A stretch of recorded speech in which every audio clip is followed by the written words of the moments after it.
كتاب الله دستوري كتاب الله دستوري وخير الخلق أسوتنا بسنته انجلى نوري لهدي الحق أرشدنا كتاب الله دستوري وخير الخلق أسوتنا بسنته انجلى نوري لهدي الحق واقعات أرشدنا. پڑھیے اور عبرت لیجیے.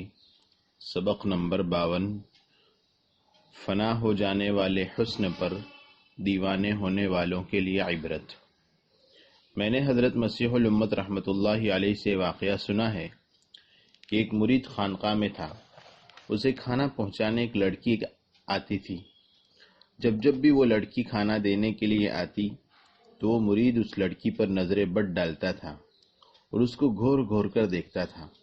شیخ کو معلوم ہوا تو انہوں نے اس لڑکی کو دست لانے والی گولیاں دی، جس کی وجہ سے اس کو دست شروع ہو گئے، اور شیخ نے اس کی ناپاکی ایک جگہ کسی چیز میں جمع کرنے کا حکم دیا. ان کے خادموں نے اس کی ناپاکی کو جمع کیا. دست ہونے کی وجہ سے وہ لڑکی بہت ہی کمزور ہو گئی، اس کی طبیعت نڈھال ہو گئی، چہرہ پھیکا پڑ گیا اور مرجھا گیا. اب شیخ نے اس لڑکی کو اس مرید کے سامنے بلایا، مگر اب وہ مرید اسے دیکھتا ہی نہیں، اس کی طرف کوئی توجہ ہی نہیں. شیخ نے اپنے خادموں سے فرمایا کہ وہ جمع کی ہوئی ناپاکی اٹھا کر لاؤ.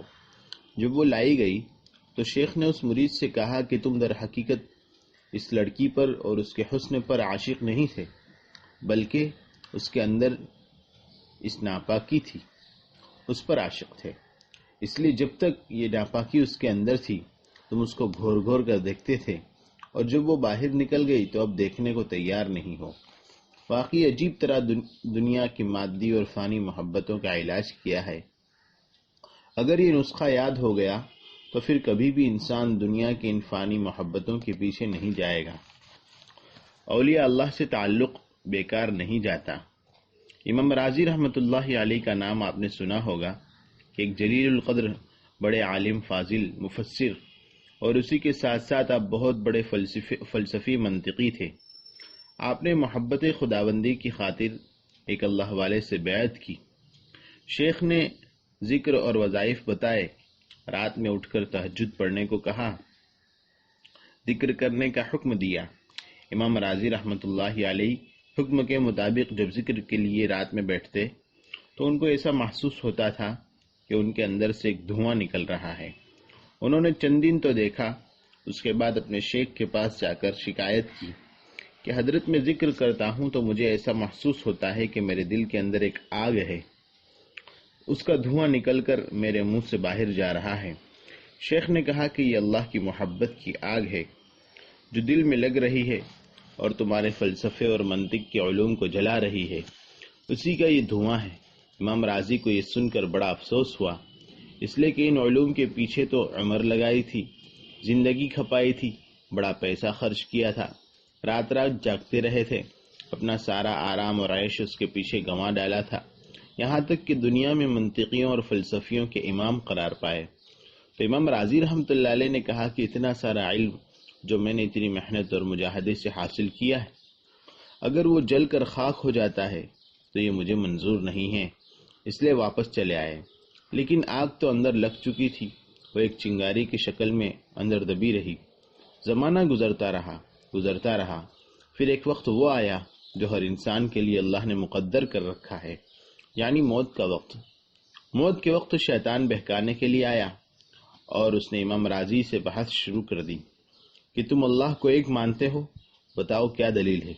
امام راضی نے اپنے دماغ سے 100 دلیلیں اللہ کی وحدانیت پر فلسفی اور منطقی انداز میں تیار کی تھی. امام راضی نے دلیل پیش کی، لیکن شیطان تو ان سے بھی بڑا فلسفی تھا، اس نے اس دلیل میں عیب نکال دیا. امام راضی نے کہا کہ یہ دلیل چھوڑو، دوسری لو، اس میں بھی عیب نکال دیا. انہوں نے تیسری دلیل پیش کی، شیطان نے اس کے اندر بھی کوئی کھوٹ نکال دی. یہ سلسلہ چلتا رہا، یہاں تک کہ انہوں نے 99 دلیلیں پیش کی اور اس نے سب کو توڑ دیا.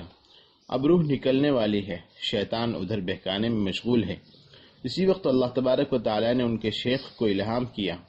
وہ اس وقت وضو کر رہے تھے. ان کے دل پر الہام ہوا کہ تمہارے وہ مرید جو آئے تھے تمہارے پاس اور تم نے میری محبت کی آگ ان کے دل میں لگا دی تھی، لیکن وہ پھر بھی واپس ہو گئے تھے. آگ لگ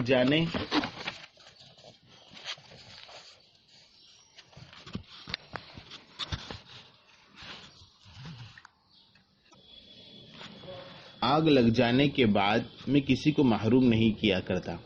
ذرا ان کی طرف آپ توجہ کریں. امام راضی کی وہ بات چیت جو شیطان کے ساتھ چل رہی تھی اللہ نے ان بزرگ کو پہنچا دی. شیخ کو آواز آئی اور وہ سن رہے تھے. شیخ نے کہا کہ یہ کیا بحث اور مباحثہ میں مبتلا ہو؟ کیوں نہیں کہہ دیتے کہ میں بے دلیل خدا کو ایک مانتا ہوں؟ یہ دلیل وہ دلیل، یہ کیا دلیلیں ہیں؟ اللہ نے کہہ دیا کافی ہے ہمارے لیے، اب کسی دلیل کی ضرورت نہیں. امام راضی کو اللہ نے شیخ کی آواز سنائی. شیخ کی وہ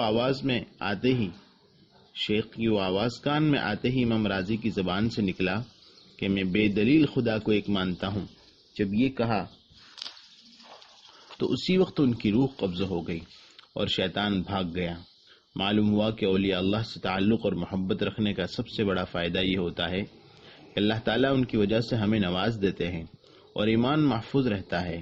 جو اس راستے پر چل پڑا، جو اس راستے میں داخلہ لے لیا، وہ کبھی محروم نہیں ہوگا. اللہ کبھی نہ کبھی اس کو پہنچا ہی دیتے ہیں.